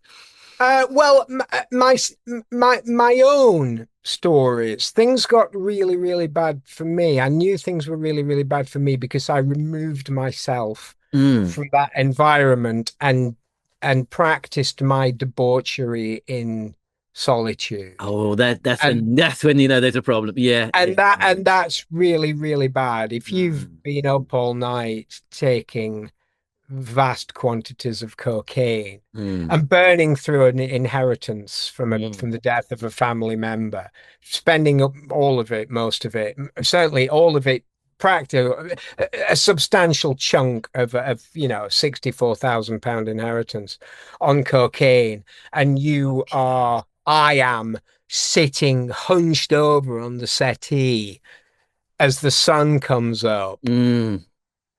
desperately needing to go to the toilet, but being so wired and paranoid that you daren't even go to the toilet, and genuinely believing that there are armed police in the Mm. back garden. That I think that's I That's think that's kind of depraved. yeah. And then in order to bring yourself down, necking a bottle of Jack Daniels as fast as you can and then blacking out and then Mm. kind of waking up and doing it again. Mm. That's it's not a great rock and roll debauchery It's true. story. Okay, no, But no. that's where it got to for me. Mm. And as I said, if I'm talking about people whose loved ones have died through rock Mm. and roll, Mm. this is sort of, I'm not sure it's what rock and roll did to me, but it certainly gave me the cover to get to that Sure. point. Yeah. Yeah. Um, and I think that's why I'm so proud. I'm proud of, like I said, I'm proud of the book as a technical achievement. It is, I hope, in parts funny too, Mm. because with my own stories, I can't really neither would I want to make jokes about someone's suicide, but I can be funny about the state that I got myself into because Sure. that story belongs to me. So Sure. it's perhaps not as quite as grueling a read as I'm making it sound. Okay, okay. What do you think about the kind of the 27 Club kind of myth? Does that perpetuate or is it real? I write about that Oh, in the book. okay. Didn't get that I far. speak, Mm. yeah, I speak to an academic who specializes in this field by the name of Geordie Shenton. Uh, Empirically, the 27 Club is bollocks. Yeah. The rock and roll kills so many people that it just so happens that a number of them are 27 years Mm. old. Janis Joplin was 27, Kurt Cobain was 27, Amy Winehouse was 27. Yeah. Um, but it's correlation, not causation. Sure. Sure. Mm. But what does this myth do? Do you think it's dangerous, this kind of myth for perpetuating or glorifying this kind of live fast, die young kind of thing? I think that the entire infrastructure of rock and roll is dangerous, or at least potentially dangerous. Mm. Um, and part of the my task as writing the book was explaining this without sounding like a scold. You Sure. know, Mm. uh, I don't think it's anything more dangerous than anything else in the sphere. But I think I don't know what to do about how the high level of currency these stories have. I'll give you an example. I actually did get to interview Nine Inch Nails, despite not getting to New Orleans that time. I did actually get to interview Nine Inch Nails on a number of occasions. On one of those occasions, Trent Reznor told me that he'd been sectioned in a mental institution. And as he said those words, I was like, that's the intro to the piece. That's the first sentence. And what's more, I think he knew that I would know that. You know, I think so you think there's a performativity there? I think no, I think there's a media literacy. There was a media literacy on his part. This was how he was going to cut through the noise of I guess everyone else clamoring for attention. And I don't know how to resist that, and even if it is resistible, the best I can do is write about it in, I hope, a responsible way. But I can't ignore it. Yeah. Wow. Okay. Great. Sounds amazing. Sounds amazing. Can't wait to read the rest of it. All right. There will be a test, by the way. So, sure. These better not be empty words. Sure. All right. I've kept you a long time, so I've got one last question, if that's okay. And it's a question. One more. Yeah, of course it's okay. We ask every person we interview the same question because we're usually we're mainly a 90s podcast. So, which band from the 90s would you have liked to have been in, and why? Would I liked to have been in? You could have given me a heads up about this. I'm sorry. Would I liked to have been in? I mean, I can't play an instrument for one thing, so I'm not sure I'm going to get to any audition. Doesn't have to. Yeah. But I would, if I had my time again, despite knowing all I know about rock and roll, I would like at least to be able to play the drums. And I would like to have played the drums for Bad Religion. Great. They've got a good thing going on because their singer is also a lecturer at Cornell University. They're kind of I don't want to say a part-time band, but they kind of keep part-time hours. And I think I would have liked that. It would have earned me a decent living. But also I don't think it would have killed me. Sure. Although I even without being in a band, I came close to doing that. So maybe it would have killed me. As soon as this is finished, I'm going to think of another one and demand you have me back on. That's fine. So I can think of another one. What else? Yeah, let's go with or maybe Pearl Jam are good. I don't listen to Pearl Jam very much, but I admire them greatly. It would be nice to, it'd be nice to play lead guitar in Pearl Jam. That looks like an I'll do that. All right. Bad Religion or Pearl Jam. Maybe I'll be in both bands. Sure. Yeah. Why not? All right. That's great. If people want to find out more about what you do or to buy the books and stuff, where's the best place for them to go and to find you? I've no idea. I don't have a website. I'm not very good. I'm not. Do you do Instagram or anything like that? I am on Instagram. Yeah, I'm on Instagram. I'm on Blue Sky. I have a nice picture of me on the ice at Madison Square Garden. My Instagram photograph. I'm not particularly active as a on social media, but yeah, I do. The books are obviously available on Amazon, or other online retailers are available. Or if you wanted to read them, it's always nice to order them from your local bookshop, particularly if it's an independent, because we will miss these bricks. I certainly will miss these bricks and mortar spaces were they to disappear. Not that they necessarily will, but it's always nice to support physical infrastructure, I think. Definitely. Yeah, and if you see me in the street, I'll sign them for you. How about that? Can't be that for a deal, can you? Kicking around Camden. All right. That's exactly what I do. Yeah. All right. You can find me near the punk who poses for photographs. Yeah, go to Camden Lock Bridge. That's my haunt. Sure. All right, I'm going to stop the recording now, but thank you so much. That was great. One moment. It's been my pleasure. Thanks for having me on. Enjoyed that. Thought it was a really good interaction between the two of you. He's a fantastic orator, isn't he? He's I envy people like that. I wish I could do that. Like, I just stumble around looking for words and stuff, whereas he could just talk for hours. And and he was very funny, very friendly. I mean, the two of you, you're both, you're a good orator as well. You know, you articulate yourself well. You do. Did you like our two Ronnies bit at the start? That was good. Yes, I did. Yeah, to me, to you. Yeah, it was good. Yeah. No, I thoroughly enjoyed it. He lives in Camden. Still looks like it's a hive of activity. I haven't been there for a while, Camden, but every time I've been there, we were there the other month. Were we? We went to the Dublin Castle, didn't we? Yeah, we didn't really see much of Camden, though, did we? We just sort of parked and went to the Dublin Castle. But yeah, we still went. There, right. We did go there, yeah. You're correct. But apart from that, I haven't really hung out in the market and all that sort of stuff for years. It's good down there, though. Camden Lock and all those sort of places. Yeah. Yeah. I'm glad he mentioned Dire Straits. That album doesn't get enough credit, I don't think, at Brothers in Arms. It's a brilliant album. I love it. I regularly go back to Brothers in Arms, that song. Went back and watched. It's more poignant now because obviously Mark Knopfler's getting older. And when he plays Brothers in Arms now, it's quite emotional to watch. Well, it's just quite moving, I think. What is it about? What's it about?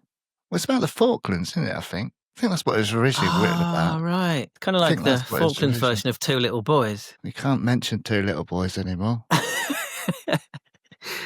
Oh, man, that makes me shed a tear every time. Did you think I would leave you dying when it's ruined my horse for two? That's just beautiful, man. It's a bit like I hate that song. What? But Brothers in Arms. It doesn't move you. It used to before the revelation. Okay. Two Little Boys. It's made me enjoy it more. I take that back. I just said that to be funny. I take it back. Dave, you've brothered up, but you must like Brothers in Arms. That's your sort of song, isn't it? Oh yeah, that album is just brilliant. Yeah, it's great. We had that in the house when I was a kid. Yeah, everyone had it. Wasn't it like the most owned CD or something for a long time? Everyone had it. Well, it was the first. It was the first like mass available CD, basically. Yeah, we had it on vinyl. It is a great album now. And Knopfler he's a great player, isn't he? And he plays with his fingers, doesn't use a plectrum.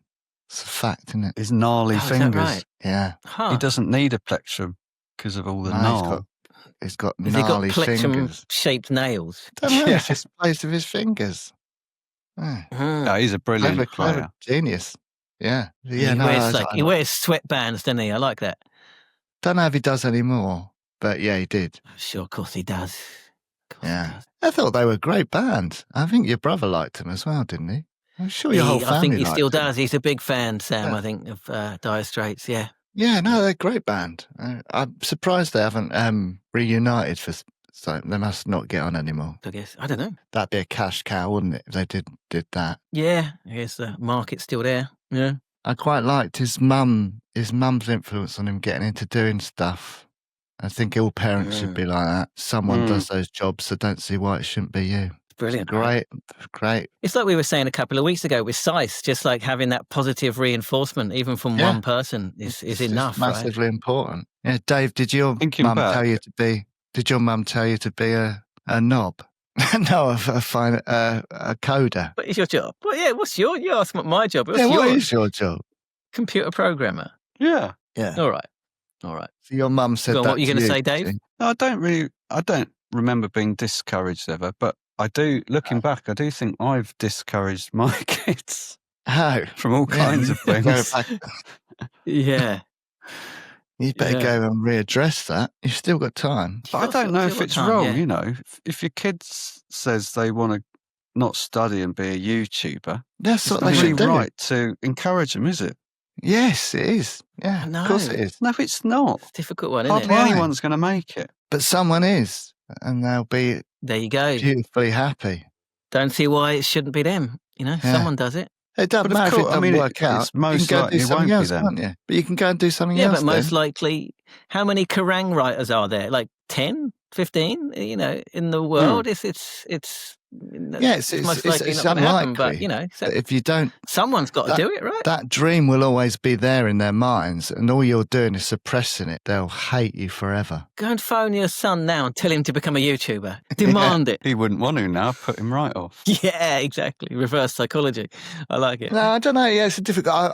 It's easy for me to say because I haven't got kids. If I had my own kids, I might have a different take on it. But I'm a dreamer as well. But yeah, hey, you're not the only one. Yeah, but I was then just having thinking, the drive. Well, I was just generally looking at the two of you being interviewed. I was just thinking, man, that should have been what Luke did. Yeah, I often think that. I think he missed the trick. But that Why was my didn't he dream, do that? actually. Enemy journalist. Yeah. There's still time, I guess. No, there's not. You're kind of doing it now, though. In a way, you're doing it now. Yeah.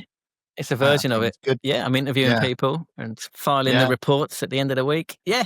So you have finally come round to your true calling. Yeah, I guess so.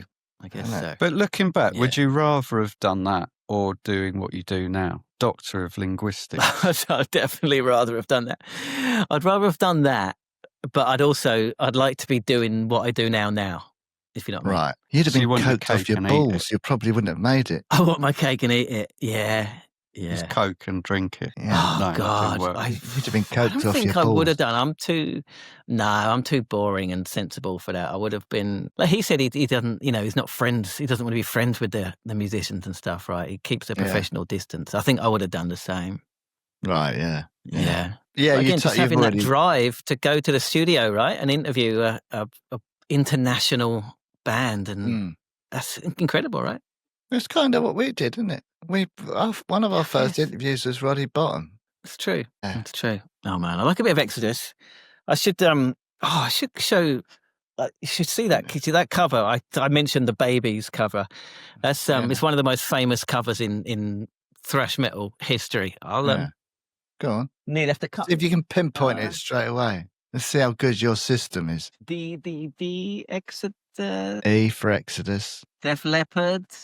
Nice. Hysteria. Electro Hippies. Envy. Here we go. Check that out, man. Oh, yeah. That's pretty fucked up, isn't it? Yeah. Bonded by Blood. It's a classic thrash metal cover. Why is it in this? Hang on. Why is that record in the same bit as Def Leppard? I don't understand what your category is. That's my metal category. Yeah, I know Def Leppard not really metal, but hard rock is. I don't really have any other hard rock, so it goes in there basically. Yeah, it's cool, right? Yeah, you've already said it now, but yeah, Kerrang's a bridge between sort of indie and it was though, wasn't it? Indie and metal. Because I used to read a bit of Kerrang. I like a bit of metal as well, but it was accessible to both, wasn't it? Certainly in the 2000s. It covered both as well. In the 2000s, it went more sort of indie than metal, I think. It sort of. Well, he said he was covering like the White Stripes and stuff, didn't he? So, yeah. I remember it sort of went that way. But I think in the 90s, it was still more on the metal side, wasn't it? Yeah, definitely. Yeah. What was the last story? He didn't actually elaborate on it, did he? No, he didn't want him to tell. Yes, let's speculate. That's good. All right. Go on, what do you reckon? They ate human flesh. Ooh. I don't think they'd be bothered about people knowing about that, though, would they? Yeah. Oh, well, it's illegal, isn't it? Bestiality. Cannibalism. Oh, okay. Yeah. They had a drunken kiss, Lars and James Hetfield. Drunken kiss. They wouldn't mind that. How about like he like wanked off a dog or something? Yeah, it's definitely that. Dirty bastard. He wasn't afraid to say that was the best album, the Black Album. I mean, I love that album too, and I agree with everything he said. Rather than them selling out, it brought people, a bit like Nirvana, brought people to them rather than. Yeah, I but really the sound like that idea. Yeah. But the idea that, don't criticise them for selling out. They're actually moving something very big a little bit their way. Making it a little bit more accessible. It's a good way of looking at it. Yeah. Yeah, sure. Yeah. Sure. Because it was different to their other stuff, but it wasn't like, it's not like they became a different band. It was still Metallica, still the same. You know, it's a great album. Yeah. What's the best song on it, do you think? I like the Unforgiven. I was going to say Unforgiving. Yeah. But I also like the, And the Sandman. Nothing Else Matters. That riff is great. It's just a great album. We used to watch it in Nothing Burger Else King. Matters in Burger King. It was on all the time. You have to pay to use the toilets there now. The MTV back in the day. Unbelievable. What happened to this country? Yeah, gone to the dogs. We're quite good, actually, with toilets not having to pay. There aren't any toilets. You usually have to pay. Yeah, but there aren't any toilets anymore. That's all they've done. They've just got rid of all the toilets. I couldn't live there. Yeah, I always need a wee when I'm out and about. If there are public toilets, they're always locked because of vandalism. There's no That's one thing toilets in this Japan does country. do better than any country in the world is public toilets. Yeah. Well, quite a few things they do Everywhere. better, it sounds like. But I guess that's definitely one of them. right, yeah. So let's talk a bit about this US punk explosion. We've touched on it in the Jess Townley. Well, touched on it. We spoke about it in the Jess Townley one. But that huge success of the Offspring album. It was huge, wasn't it? I remember that album being huge. Yeah. So the album smashed. So I don't know if it's true. According to that book, it's the biggest selling independently released album ever. Nah, wouldn't be like surprised. totally independent. You got like, because I was thinking you got like Adele is on like XL Recordings, but that's owned by whatever, like Oasis are on Creation, but that's a subsidiary of Sony or whatever. But like completely independent, just run by a couple of people out of their office or whatever. Apparently, that's the biggest selling independent album ever, still to this day. Oh, it was massive. That must have been so exciting, wasn't it? When they knew they could mortgage the house, but they were going to make shed loads of money. If only they could just and they had to build new, print enough constantly records. building factories and stuff to hoard records and shit. Yeah. It's like the opposite. To build new space just to stock them.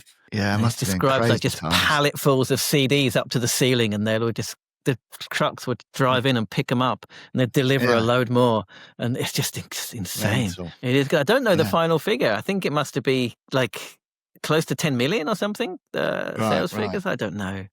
I might be wrong. It was but just big everywhere, wasn't it? They're still going, aren't they? Yeah. The Offspring, they're still doing stuff. He was just about to see them, wasn't he? He was. That's Yeah. right. Yeah, he was. Yeah. He tells quite a good story at the end of the book about playing pool with the Offspring and having a bet and stuff. It's a pretty funny story. But yeah, it's interesting. Like this sellout book, like a lot of the bands that their decision to sell out or not, basically was because they knew that the indie label couldn't physically do it. They didn't have the resources to press the CDs and to get it out there. Epitaph didn't, but they made them do it. They made themselves bigger in order to put that record out. Right, it's incredible. Yeah.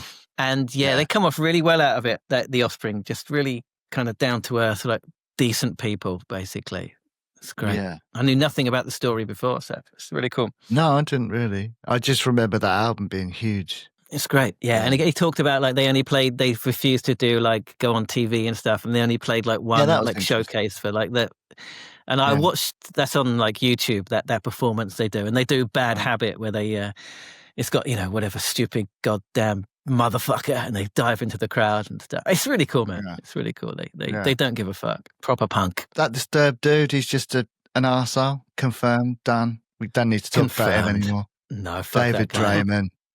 Fuck that guy. If it was just a one-off, we might have been able to, give him the benefit of the doubt. But he's just obviously a serial arsehole. So he's I trust Ian on that one. Pure unadulterated cunt, right? Sorry if you're listening, but I'm not. Yeah. Fuck you, man. If you're listening, don't listen. yeah. Stop listening. Unsubscribe, motherfucker. We don't want you. But it's always good when people confirm what you expect, isn't it? Like someone who knows. But even like he talk about like the access and stuff. Like in the Metallica book, he was like the first journalist to kind of interview them after like they had kind of had the hiatus and they were filming Some Kind of Monster documentary, and he was like the first journalist to go in there, and they were filming it as he was interviewing him, basically. Fuck that documentary. Have you watched it? Yeah. It's good, man. Again, you see a lot of, you can see how there is some fracturation. Is that a word in the Metallica camp? No, should be no. It did get quite heated at times in that documentary, didn't it? It did, although I think the main message for me on that documentary was just how much fucking money those guys have. It was just insane. Yeah. They're a behemoth of a band, aren't they? Metallica. Yeah. They had a private jet. Yeah. How is that possible? Yeah. Who did? Metallica, didn't they? Oh, yeah. He said he was in their jet with them. That's how they get around. Going back to David Draymond. Dave, do you know the story behind David Draymond? No. The singer from Disturbed. He was glad that people were writing stuff on bombs that were getting sent to Gaza. He did it himself. He signed Israeli bombs. He signed the bombs. Yeah. That's why he's a cunt. That's why I was so forceful in my. That was the original cunty thing he did, but there's not the only cunty thing he's done apparently. So, but I think he's been chucked out of the band now, hasn't he? Or they've split up or something. I think they're right. Yeah, I think so. I'm not sure. Yeah, so he's been writing stuff on bombs that have been killing children. So I don't think anyone can come back from doing that, can they? Shouldn't be able to. Didn't Seinfeld do it? Let's hope not. Oh, Don't really? know. No, I don't think he did actually, but he was. Okay. Quite it's a vocally fucking weird supporting thing to do, Israel. isn't it? It's a fucking weird thing to do. It's just sick, isn't it? Yeah. Yeah. You come and sign these bombs for us. Yeah, no problem. What do you want me to Even write? if you did support like the aims of the Israeli military, doing that is one step more. It's isn't weird. It? That's yeah, it's fucking weird. Yeah. Fuck that guy. Anyway, back to the interview. So I just did a little bit of research. I'm interested in money, and when Ian said he spent 64,000 on, or a good chunk of it on cocaine. You work out how much he bought. I just wanted to point out to him that let's assume this was the early 2000s. I don't know when it was, but if he had put that money, bought Apple shares. Okay. Yeah. Today it would be worth over 50 million. Right. Oh wow. Yeah. So if he'd just done that instead of spaffing it up on coke. Yeah. Yeah. Fucking Had a hell. good time though. Yeah. Although he didn't, right? He didn't have a good time. No, he didn't. Hell. He didn't. What a image, right? What an image. Yeah. Fucking alone in his flat. Yeah, I think that's a good denominator, isn't it? If you're sitting in a room doing it on your own, there's a problem, right? Not quite sure about the word denominator. Luke, what do you think? Is that the wrong word? Fit. You know me and words. It's the wrong word. I just throw them in. But it sounded right. Man. You got away with it. Like I didn't notice. Thing is, you got away with it. This proves my original point, my very first point about him being a fantastic orator and me just throwing stuff, stumbling Orator's through. not the right word either. No, not quite. Orator, that's kind of that's like Mark Antony to a large and Julius crowd or whatever. Caesar. Yeah. Right. Yeah. Okay, so even that was wrong. Brilliant. Yeah. At least I'm consistent. Good though, man. Sure.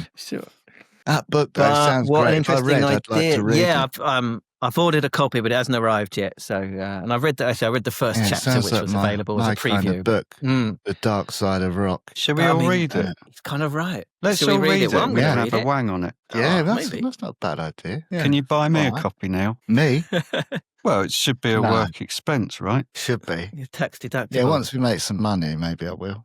We should all go out for a Christmas do, really, shouldn't we? Should do. Yeah, you'll have to pay for Luke's air ticket back. Flight.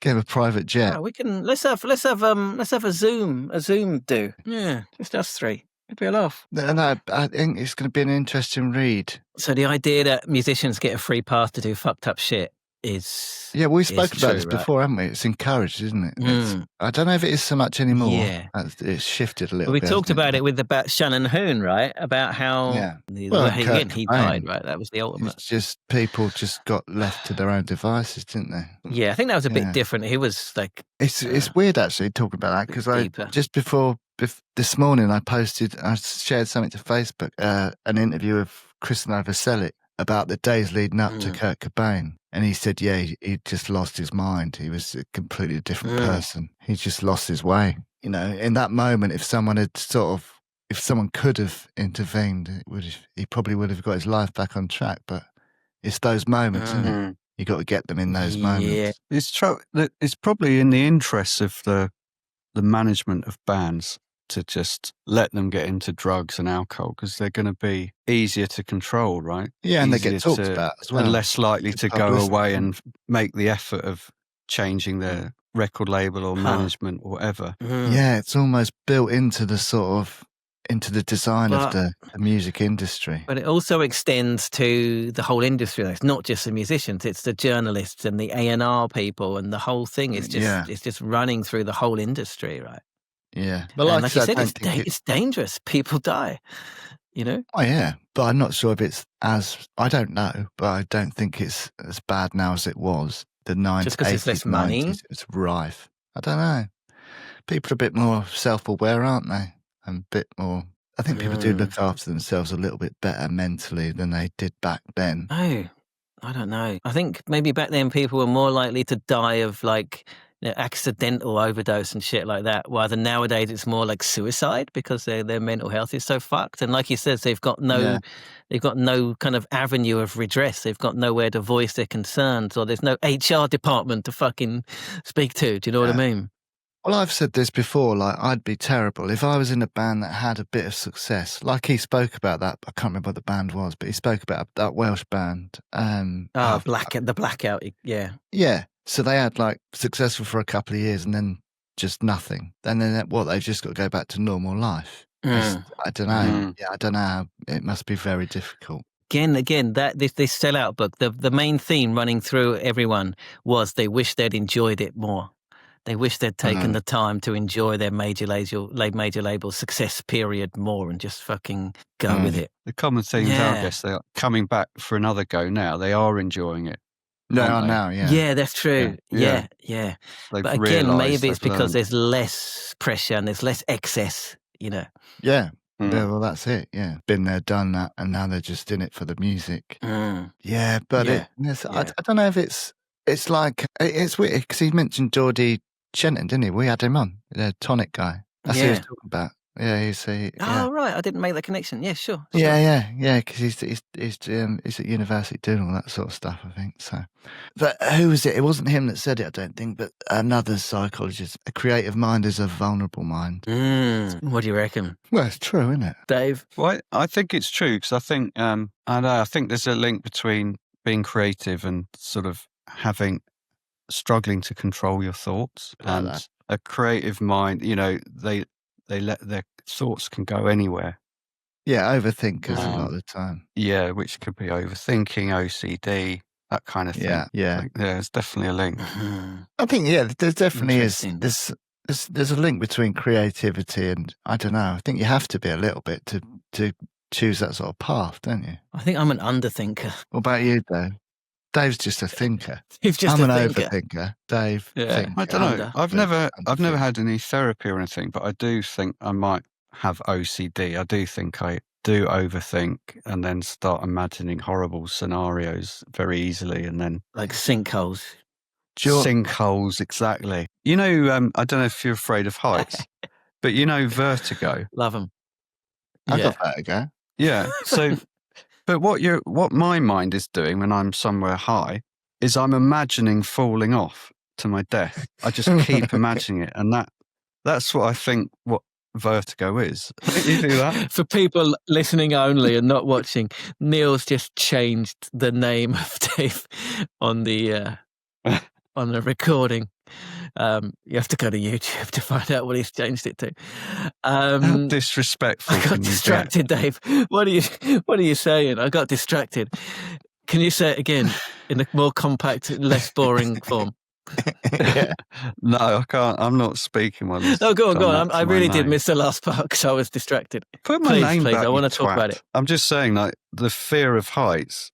What's actually going on is your brain is imagining yourself falling off, right? Like, right? Yeah. I've got it.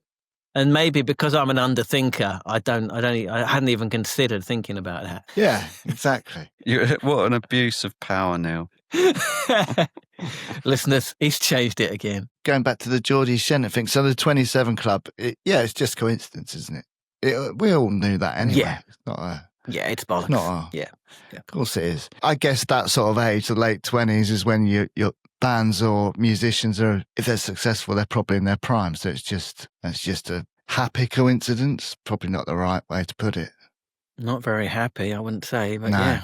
27. I'm 27, aren't I? That's what that would be my number. Yeah, you are. Remember when we gave each other numbers? Or we chose our own numbers. That was my number. I remember. Yeah. Dave was 147. Is he not talking now? Because I called him Womble Dick. Yeah. I was able to put it back. Right. So that's that. Thanks so much for Ian coming on. Yeah, like I say, he's listening for hours. We have to get him back on at some point. Talk about something else. Yeah, it was great. Yeah, cheers, Ian. Really nice guy. Yeah, if you are watching, then please do give it a thumbs up. Subscribe to our channel. Get involved in the comments. And buy Ian's new book. Christmas is coming up. Bodies. Yeah, buy Ian's Life new and Death book. of Music. Buy Ian's new book. Save some money I've done it. for a Stupid and Contagious mug. You can get them on our Shopify store and a t-shirt. So yeah, go and check out our store. Get those before the sizes run out, blah, blah, blah. And get them to you before Christmas. Sponsor the podcast, Stupid and Contagious podcast at gmail.com. And if you're listening, then please do keep sharing it with your friends. Like I say, we're getting a fair few new followers. So welcome all. Onwards and upwards, motherfuckers. Don't know why I said that. I liked it. If you're new to the podcast, we've got an archive of 120 other episodes in there, so I'm sure you'll find something to listen to. If you are into kind of your 90s punk, we spoke to Jesse from Blatz and Criminals and all about the Gilman Street scene and stuff like that in San Francisco. So if you're into that, that's a good interview to go to next. But there's plenty of other stuff in there for you to have a listen to. But yeah, I make a Spotify mixtape for every episode. So a load of the stuff that Ian talked about, I'll put in there. A bit of Dire Straits and all of that. Metallica, whatever nonsense gothy shit Neil recommended, that'll be in there. And so yeah, have a listen. But yeah, that's it for this one. Join us next week for episode 122 of the Stupid and Contagious podcast. Dave? See you in a minute.